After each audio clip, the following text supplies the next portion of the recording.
오랫동안 장작불에 굽는 만큼 육즙을 보존하고 부드러운 식감을 내기 위해 염진물을 쓰는 브라이닝 숙성법을 사용하고 있다는 개척자. 육즙도 영향이 있나 봐요. 장시간 열에 노출되는 개척자의 고기에 브라이닝 숙성을 해주면 고기에 향을 입혀 잡내를 없애주는 것은 물론이고요.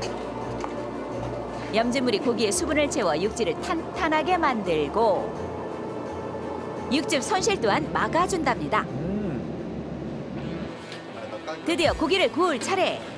향긋한 풍미를 위해 고집한다는 참나무 장작을 탄탄하게 잘 쌓아준 뒤 고기가 잘 익기를 바라는 염원을 담아 불을 붙여줍니다. 도심 한복판에서. 오직 고기를 잘 굽기 위해 자신만의 화로를 만들었다는 개척자.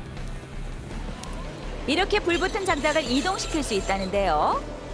본격적인 작업을 위해 잘 탄 숯을 다른 곳에 옮겨 담는 개척자. 저희 통으로 로티쉐리를 이용해서 돌려서 구워낼 예정이 있습니다. 8kg에 육박하는 통 등심을 커다란 쇠고챙이에 꽂아 이른바 로티쉐리 방식을 쓴다고요? 버튼만 누르면 돌아가요? 자동으로 돌아가며 고르게 구워지도록 했답니다. 그런데 불이 너무 먼 것 같은데 잘 익을 수 있는 건가요? 저 뒤에 있는 큰 불에서 간접열로 받게 되고요. 상대적으로 타는 걸 방지할 수 있고요. 또 오래 가둬놓을 수 있는 효과가 있습니다. 간접열을 이용해 장시간 동안 속까지 고루 익히는 것이 핵심. 이런 방식도 있네요. 육즙 보존을 위해 통고기를 쓰는 만큼 무려 8시간을 구워줘야 한다고요? 8시간이나 굽는구나. 아무리 자동이라도 꼭 신경 써야 하는 게 있습니다. 바로 고기 겉면이 타지 않도록 수분을 보충하는 일.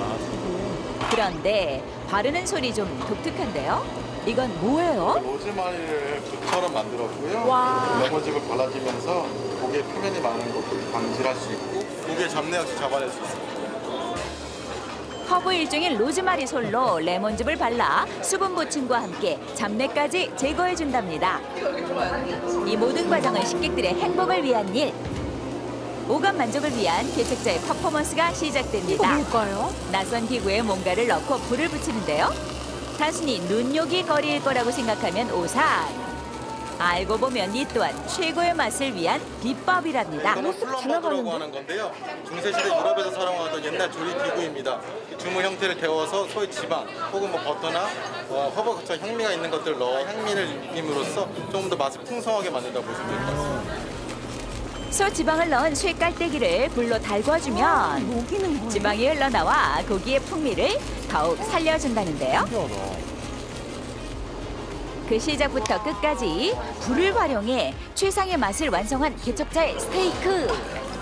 식감과 육즙을 제대로 느낄 수 있게 두툼하게 썰어줍니다. 하지만 아직 끝이 아니라는데요. 다시 한번 장작 그릴에 올려 2차 구이까지. 완벽하게 빈틈없이 불맛을 입혀줍니다. 오랜 시간 동안 2번의 뜨거운 열기로 겉부터 안까지 익혀주면 마침내 완성된 개척자의 등심 스테이크. 가장 맛있는 상태로 구워진 고기가 식객들에게 즉석에서 전달됩니다.